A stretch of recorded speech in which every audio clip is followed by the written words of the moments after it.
दोस्तों, इस समय रशिया और यूक्रेन के बीच युद्ध छिड़ा हुआ है। यूक्रेन पर रूस के हमले को लेकर संयुक्त राष्ट्र आम सभा यानी यूएन जनरल असेंबली में रूस के खिलाफ प्रस्ताव पारित किया जा चुका है, जिसका 141 देशों ने समर्थन भी किया है, जिसके साथ ही साथ 5 देश रूस के पक्ष में भी खड़े हुए, जबकि 35 देशों ने इस प्रस्ताव में हिस्सा ही नहीं लिया।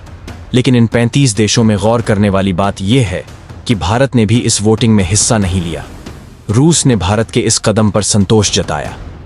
भारत युद्ध का समर्थन नहीं कर रहा है, लेकिन रूस यूक्रेन के बीच छिड़े युद्ध के बीच तटस्थ रहते हुए भारत ने किसी का समर्थन नहीं करने का फैसला लिया है। वैसे भी भारत और रूस के बीच दोस्ती दशकों पुरानी है और उसकी जड़ें काफी गहरी रही है।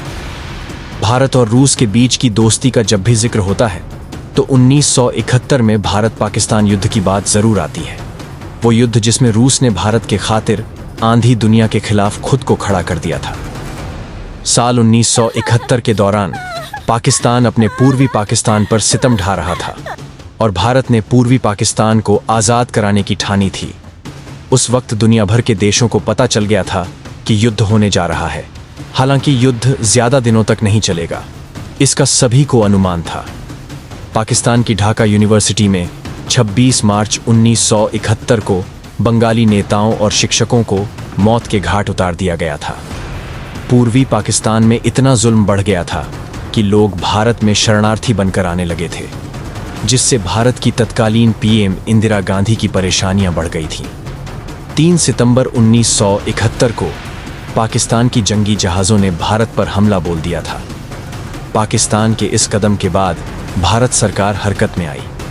25 अप्रैल 1971 को प्रधानमंत्री इंदिरा गांधी ने कैबिनेट की एक अहम मीटिंग बुलाई। इस मीटिंग में जनरल सैम मानेकशॉ भी मौजूद थे। इंदिरा गांधी ने उन्हें युद्ध की तैयारी करने का आदेश दिया, लेकिन सैम मानेकशॉ ने कहा कि मानसून आने वाला है और चारों तरफ पानी पानी होगा। ऐसे में एयरफोर्स हमारी मदद नहीं कर पाएगी और हम युद्ध हार जाएंगे। उस वक्त सैम ने इंदिरा गांधी से तैयारी के लिए वक्त मांगा था, जब पाकिस्तान ने 3 दिसंबर 1971 को भारत पर हमला बोल दिया। इंदिरा गांधी ने भारतीय सेना को ढाका की तरफ बढ़ने का आदेश दिया।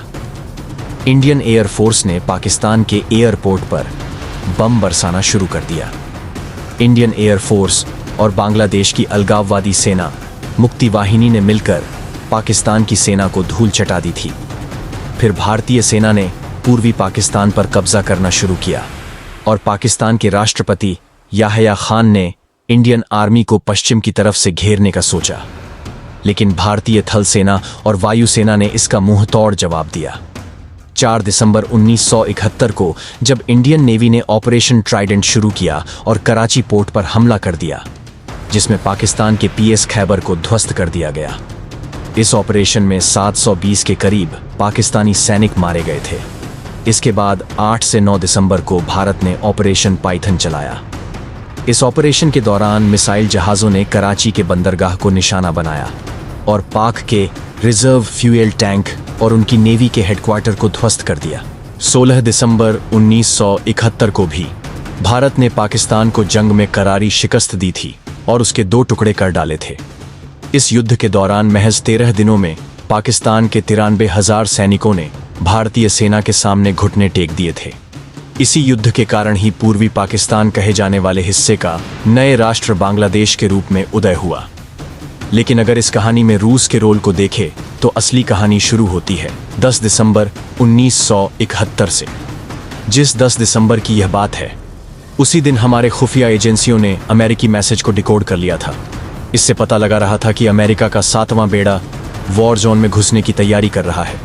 टॉकिंग की खाड़ी में तैनात 7th fleet 75,000 ton nuclear energy से चल रहे एयरक्राफ्ट करियर यूएसएस एंटरप्राइज की अगुवाई में आगे बढ़ रहा था। दुनिया के सबसे बड़े जंगी जहाज पर 70 फाइटर जेट और बॉम्बर तैनात थे।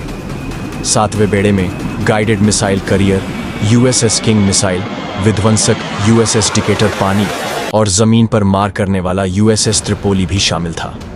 भारतीय समुद्री तट और अमेरिकी बेड़े के बीच हमारी नौसेना की पूरी फ्लीट थी, जिसकी अगुवाई एयरक्राफ्ट करियर INS विक्रांत कर रहा था, जिस पर सिर्फ 20 फाइटर जेट थे। एक रिपोर्ट के मुताबिक जब flag officer commanding in chief vice admiral N Krishnan से पूछा गया कि अमेरिकी 7th फ्लीट से मुकाबला हो पाएगा, तो उन्होंने कहा, बस ऑन ऑर्डर का इंतजार है।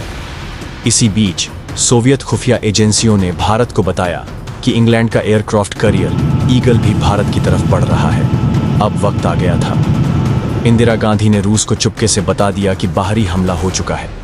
समझौते के तहत ऐसी स्थिति में रूस को ये एक्शन लेना था।